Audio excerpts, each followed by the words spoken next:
What up, people? Welcome to the Push Ball Black Show. I'm your host, Christian, and this is the Bearscast for Week 9. And Bears once again lose to the Eagles this week, 22-14. Bears had an opportunity to win the game, but Adam Shaheen fumbled the ball on kickoff in the closing seconds, and they were unable to try to get a comeback. Bears defense did all they could minus getting takeaways.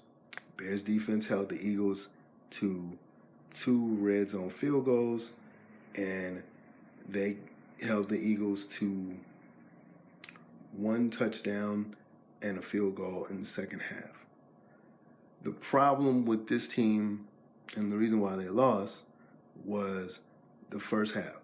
First half, they had 9 total yards. They had 4 carries in the run game after a very impressive running game. Very impressive run game last week. And the idea that Matt Nagy can actually run the ball. 4 carries in the first half. So 6 of 13 from Mr. Trubisky in the first half. There was penalties, there was sacks, all types of craziness. Bears got better. Mr. Trubisky ended up with 125 yards. David Montgomery had 40 yards for the game, 2 touchdowns. So he was decent. They had 14 carries. The Bears rushing also had 14 carries for 40 yards. Mr. Trubisky had 2 carries for 15 yards. Tariq Cohen had 2 carries for 7 yards. Where is Tariq Cohen, by the way? Why is he not? That's your best weapon. Why is he not in the offense more? Taylor Gabriel had a 50-yard reception. He finished the game for 69 yards. The Bears showed life. The problem is they didn't show life the whole game, and they couldn't stop anybody. The Eagles, and I've watched the Eagles for years. The Eagles are former Super Bowl champions. The Eagles had, in the first half, I'm mentioning the first half numbers because this was going to be a very angry podcast if the Bears didn't have a decent showing in the second half based on what they did in the first half. The Eagles, by comparison, in the first half, just on running plays. In 3 running backs, they had 16 carries for 73 yards. They finished with, Eagles finished. Carson Wentz threw for 239. Jordan Howard had 19 carries, 82 yards. Mike Sanders had 10 carries, 42 yards. Carson Wentz had 4 carries for 15 yards. Darren Sproles had 2 for 7. Jordan Howard had a rushing touchdown. The reason I'm bringing up the rushing game here is Matt Nagy, I said last week, he doesn't want to run the ball. He was shamed into running the ball. Last week, they lost. He started the first half not wanting to run the ball at all. It got better. He ran the ball more. Montgomery had a decent game. But they started out really, really bad. Seems like he has this idea. It seemed like today he was like, I'm going to run my offense. I'm going to do my stuff. And if it doesn't work, then I'm going to make an adjustment and I'm going to run the ball. I'm going to do and then see what happens. Seemed like that he didn't really have a plan in the first half. And the Eagles' defense is better than people give them credit for, and they were able to hold the Bears to 9 total yards. The Eagles are a good football team, so the idea that the Bears were going to come in Philadelphia and win the game, I expected the game to be closer, because it really wasn't as close as the score dictates in the first half. Because the first half, the Eagles dominated time of possession. The Eagles dominated the run game. They dominated yards. It was scary. So I'm not mad that they lost. I expected this to be a difficult game for them. What I'm angry about is, and I guess I'm a lot measured now, what I'm angry about is, your quarterback is the way he is. Why only run the ball 4 times? The defense was able to, matter of fact, Carson Wentz, for the majority of the first half, Carson Wentz threw for, let me check again. Carson Wentz threw for 139 yards. 239 yards. 103 of those yards went to Zach Ertz. You knew exactly he had 11 targets, 9 receptions, 1 touchdown. You knew exactly what they were going to do. You knew exactly what he was going to. At a certain point, you knew exactly how to defend that. And you couldn't figure out how to stop him the entire half. Most of his carries came from the first half. Most of his receptions, rather, came from the first half. Dallas Goedert was the other tight end they had. Put a key reception to basically get them in the field goal range or get a key first down. What are we doing here? What's going on? Are we not? The Bears didn't stop the run. The Bears didn't key in on the Ertz for the first half. The first half offensively, they don't know what to do. It seems like he's just determined. Matt Nagy is just determined to run what he needs to run. And then, now he knows he can run a little bit. And now he knows he can run a little bit and he can do what he needs to do, offensively with David Montgomery. But it seems like, why did this slow start happen? This isn't the first time the Bears had a very slow start and ended up biting them in the butt. This was a Super Bowl team. This was supposed to be a Super Bowl team. I said last year I expected this team to go to the Super Bowl. They're on pace to win 6 games, if that. Because there were games where they should have won that they lost. This was a game that I didn't expect them to win, but the defense, still had them in the game, holding them to 2 red zone field goals and 3 red zone field goals, and a 12 on their first, holding them to 12 points rather. The defense is still good, even without Akeem Hicks, but you gotta score, man, and you gotta score early. And it just seems like they don't know what to do early. They gotta figure it out in the second half. I don't know, man. Because there's no point to get on Mr. Trubisky. We know what Mr. Trubisky is. Nagy seems to get that you can't really trust this kid to lead you yet. We know this kid is at very least inconsistent, and it's frustrating trying to watch not only Mr. Trubisky figure out, choose my words here. It's frustrating to watch a team that had everybody, I feel like the Bears had everybody fooled.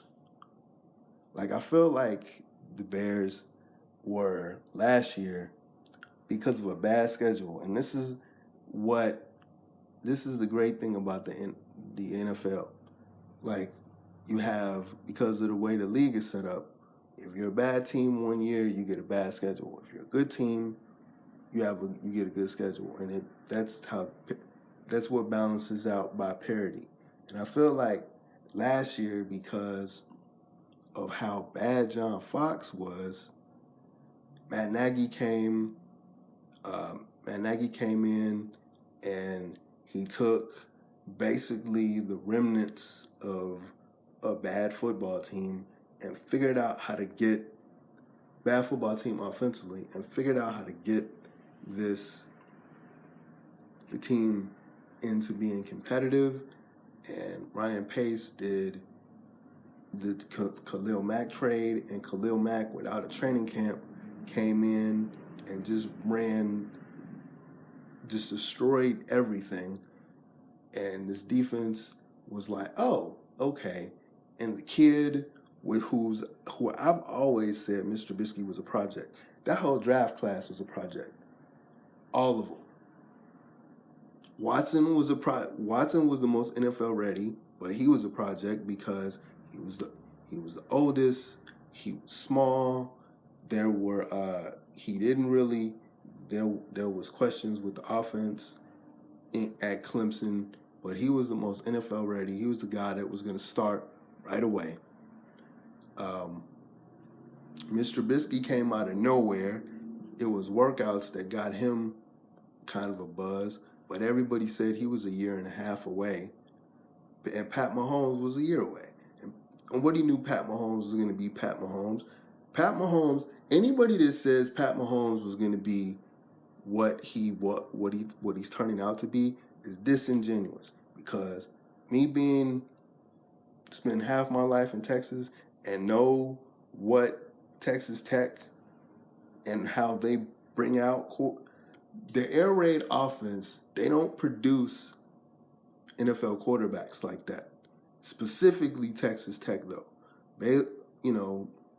Clint Kingsbury is in the NFL now, and he's hoping to develop he's hoping to run a air raid style offense and have Kyler Murray there.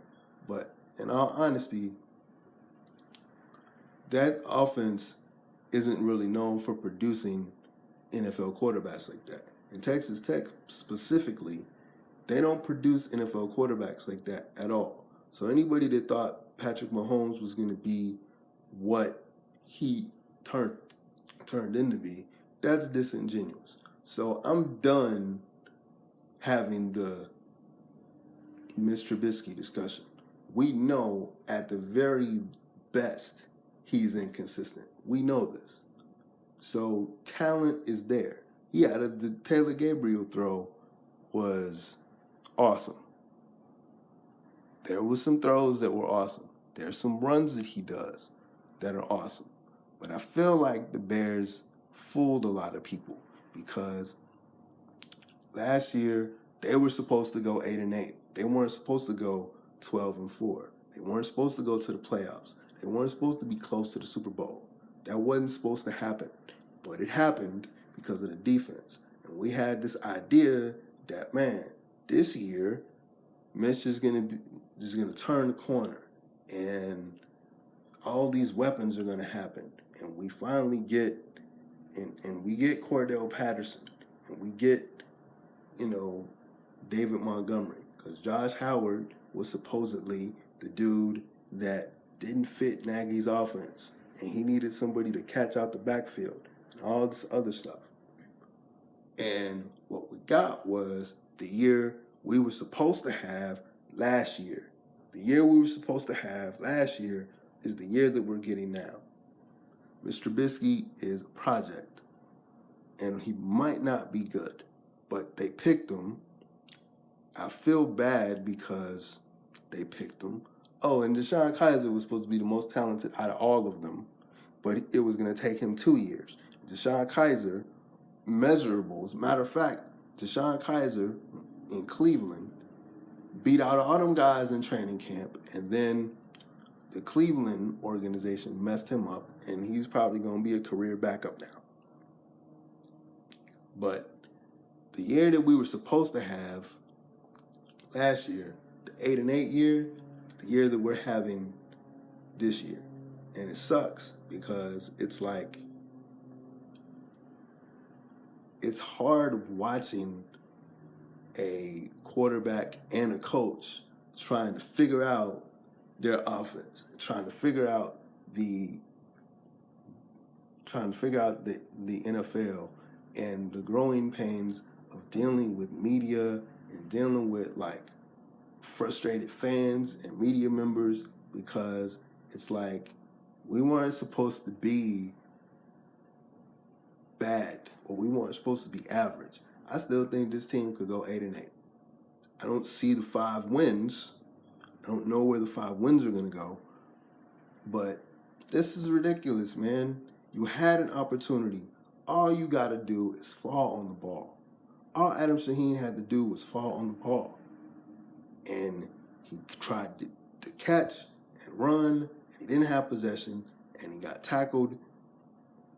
And the ball is out of his hands. And then they picked up the ball, and all they had, and it was a kneel down. This is the frustrating part about watching this team, because this team was supposed to be something, and it's not. So I'm not about to go and say Mitch is bad. We know that Mitch is inconsistent. We know that Mitch ain't accurate at all, but they picked him. So now what I'm going to do, the remainder of because I'm not going to be angry unless they completely like wet the bed, which they didn't really. Now my focus is not going to be on Mr. Trubisky. My focus is going to be on Matt Nagy. And my issue with Matt Nagy going forward is, are you going to develop an offense? Not your dream offense.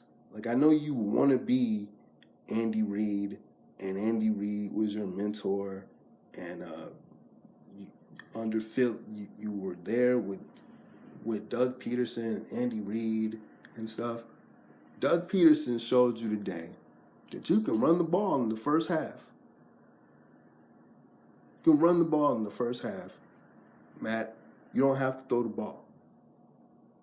You don't have to throw the ball. You don't have to trust. Let me tell y'all something about Carson Wentz. I thought Carson Wentz was going to be the dude. And there are moments in Philly that Carson Wentz is the dude. And there are moments, and a lot of those moments are against very good defenses, where Carson Wentz is all right.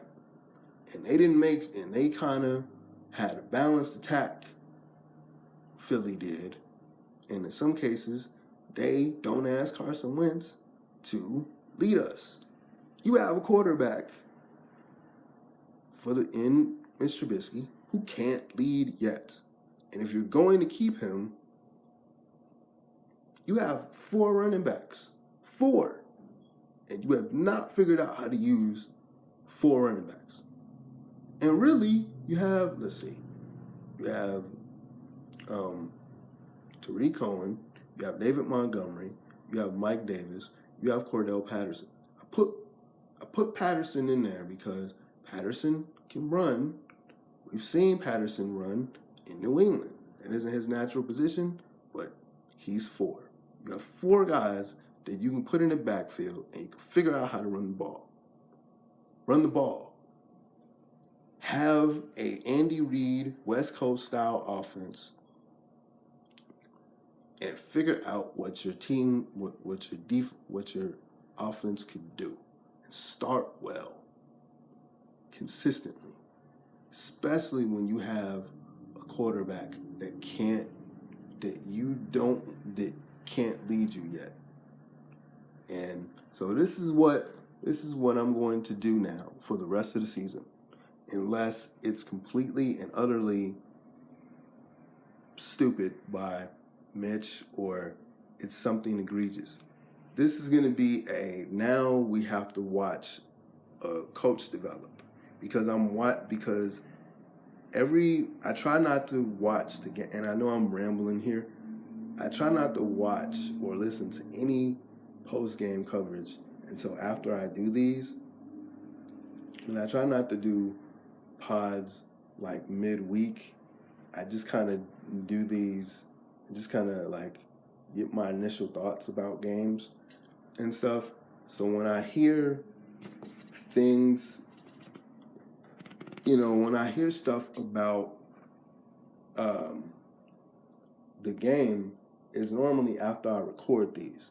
So it's like Nagy says all this stuff, and it's like the biggest criticism is him rushing the ball, and he doesn't do it. And instead of saying like I don't like running the ball, he's like we got to run the ball. He acts like you don't run. Lawrence Holmes said this, so this isn't my total idea. Lawrence Holmes said the same thing I'm about to say. He acts like there's two different people when he's calling the plays and when he interviews. Because when he interviews or when he does the post game, he's like, I know, I understand. We gotta run the ball more. We gotta run the ball better. And it's like, you call the plays. And still he just doesn't want to do it. So it's frustrating having to watch a dude that's figuring out how to be an NFL football coach. And we got a guy that's figuring out how to be a quarterback. And quite honestly, we figuring out a guy in Ryan Pace who's figuring out how to be a GM. We're watching three dudes that are basically the same type of person figuring out their jobs, learning on the job. And it's frustrating because that's not what we were told last year.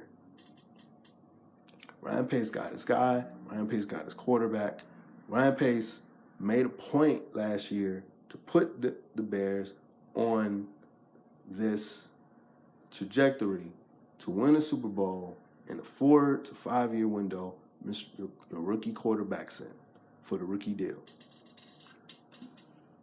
And this team has gone backwards. And Chuck Pagano has run the defense. The defense is still good. The takeaways are not there. And now, if the takeaways are not going to be there, yeah, you can slow offenses down. But today was a perfect example of we can slow offenses down, but unless they figure out an offensive identity, it doesn't matter. So, anyway, that's my rant. This went on for a lot longer than I thought it was going to be, but I'm going to get this out as quick as I can. I will see y'all next week, and help me, because this is going to be a rough season. Later, people.